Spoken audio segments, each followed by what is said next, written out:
In this program, I'd like to talk a little bit about what I call summer saints.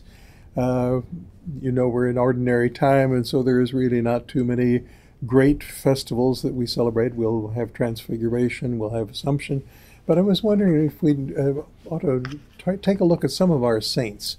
Some of these, of course, are just in the recent past, I think first of all, on July the 1st, we had the optional memorial of Junipero Serra. And, of course, you may recognize his last name, Serra. We have Serra clubs, which are devoted to vocations.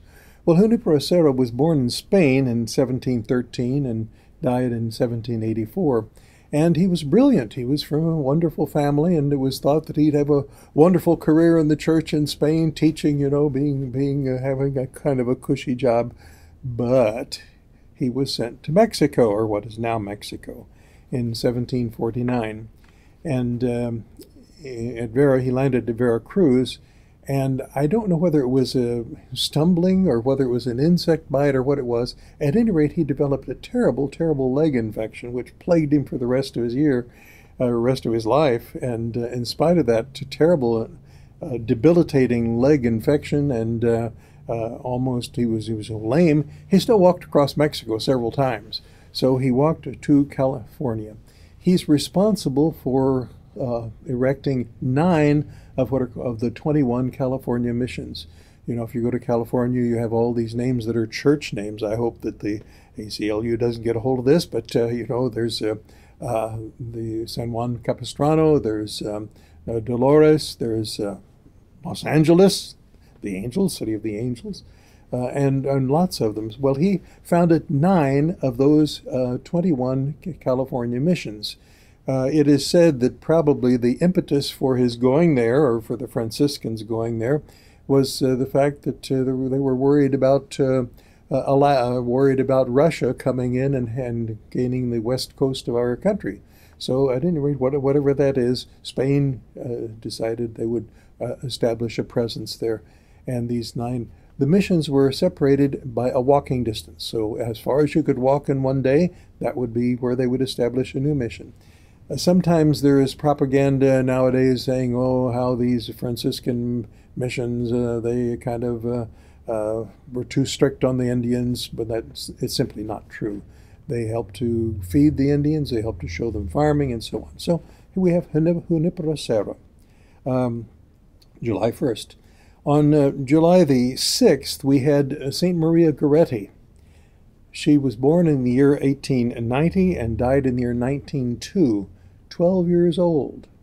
And you may remember the story of Maria Goretti. Her parents were terribly, terribly poor. In fact, her father died, I think, when she was 10 years old, and her mother and some of the kids had to be sharecroppers along with some others. They were just dirt poor. Well, unfortunately, one of these fellow sharecroppers tried to have relations with her, tried to rape Maria, and she resisted. She resisted, and she survived the attack and died a day later.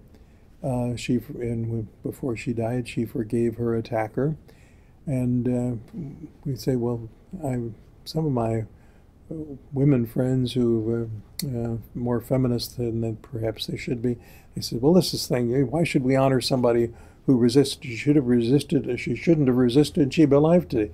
But remember, our stance as Catholics is you must resist sin in any way, and even though you may lose your life, you'll die a martyr. Okay, that may not be so politically correct nowadays, but it gets you to heaven. So Maria resisted her attacker. She died as a martyr to the faith. She's honored as a martyr and as a virgin martyr, and for her resistance. And the ironic twist is her attacker was put in jail for a long time, and he was unrepentant to begin with, but in the course of time he had a vision one time of Maria giving him a bouquet of flowers. And so he recognized he could be forgiven by God, and he repented. So it's kind of a beautiful story. Another one of the summer saints that we have is a person whose name I can't pronounce, I think it's Blessed Kateri Tekakwitha. She was an Algonquin Indian, and she was born in the year 1656, called to God in the year 1689, and the age of 24, during her lifetime, first of all, her tribe was conquered by another tribe of Indians. Most of the Indians at that time of the various tribes were wiped out by the white man's gift to the Western Hemisphere, namely smallpox.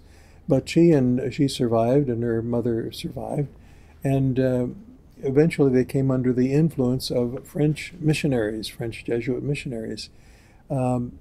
Unfortunately, a lot of the Indians did not care for the missionaries, and especially they didn't care for this kind of high code of morality. She practiced extreme penances. She practiced a lot of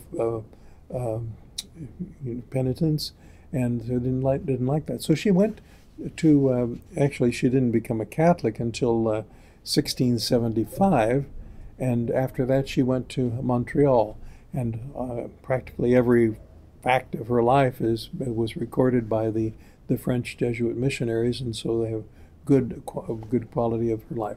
So we have here one who probably will be the first Native American canonized saint. Right now she is simply a beata, a blessed Kateri Tekakwitha. If you can say it, fine. You know a little bit of Algonquin.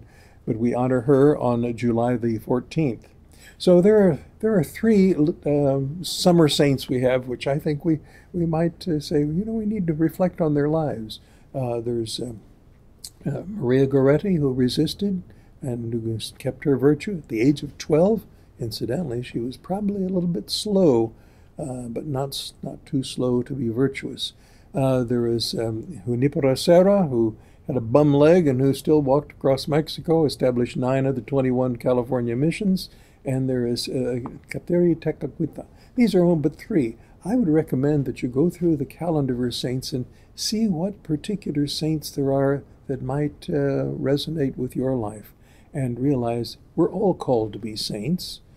Maybe we're not called to walk a long distance. We're not called to resist terrible things, but we're all called in our own way to be saints. So during the summertime, when we don't have any great feast days on Sundays, remember the summer saints.